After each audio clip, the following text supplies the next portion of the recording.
All right. We're back here. Oh. Yeah. Well, we're not back here. We're on YouTube. Right? We're back on YouTube now. Right. So if you're watching this, you're on YouTube. We should have outtakes. Well, we can't have outtakes to our show because there are no our show is outtakes. Yeah.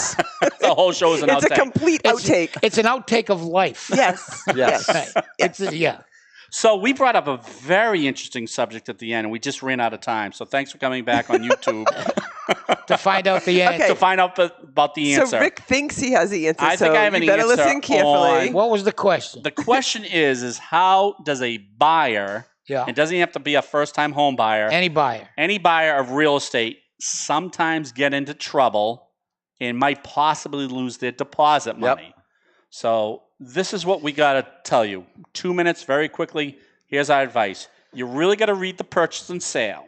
So if the purchase and sale tells you have to apply for a loan by a certain date, because you're trying to protect that deposit. Right. If you get out of it, you got to show them that you used reasonable efforts to get this loan. And then when someone says, I'm not reviewing my purchase and sale agreement because the attorney did it. Right. So your point is? Our point is you should jot the dates down. If it says you got to apply by June 15th, you got to apply by June 15th. You better get to Mike by June 15th. If you don't call Mike till June 30th and then you get turned down, they're going to say, well, you didn't use reasonable efforts to get your loan. So there goes your deposit. So there's the first thing. The second thing is if it says in there that you have to apply for a certain loan, you got to tell Mike that. Well, the big thing there too that I've seen people do before is if it says FHA or conventional, whatever it says, VA in that purchase and sale, that's what you need to stick with, or else you're breaking that contract. Exactly. Right. So no change in that. So if it says in the purchase and sale you got to apply for a conventional loan, all of a sudden they're calling you for an FHA loan, which might have different guidelines. Right. They're going to say, well, you didn't do what the purchase and sale says. Correct. So your deposit is in jeopardy then. Your deposit in jeopardy there. And you shouldn't take your money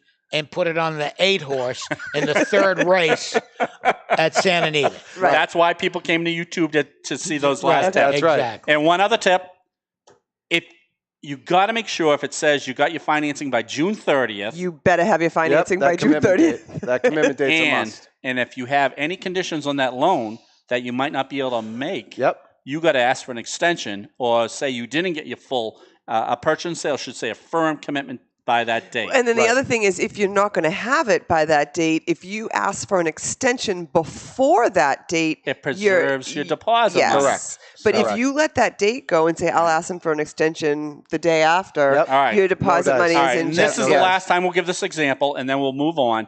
But we had one person, we represent the seller, so luckily it wasn't the buyer, our client. Mm-hmm. The buyers said, their commitment letter said, you're approved. Just get us your last 6 months statements. Oh. And she thought it was just merely just giving last 6, but they were looking for something. Right. They were looking for a child support money that they were supposed to be getting. Yep. So they look at her, and now the financing date is blown through. Yep. They didn't notify anyone. She didn't get her financing. 3 weeks later, the bank says, you're denied. You don't get child support payments like you told us. So her deposit monies, in theory, didn't have to go back to her. Correct. See? Yeah, that's why sometimes those conditions are a lot more significant than you think they are. Right. That's why, and the one thing I'll add to that is this stuff happens much less often when the loan officer, the attorney, and the realtors have a close working relationship. Yes, I agree with when that. you've got, XYZ online bank and some random attorney and two realtors that don't have a working relationship, that's when things go off the rails. This is the reason YouTube is invented.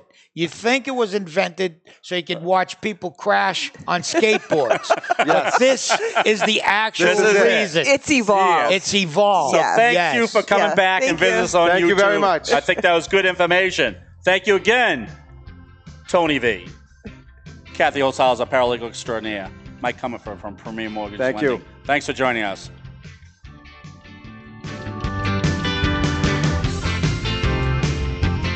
The views and opinions expressed by the hosts, guests, or callers of this program do not necessarily reflect the opinions of the Studio 21 Podcast Cafe, the United Podcast Network, its partners, or affiliates.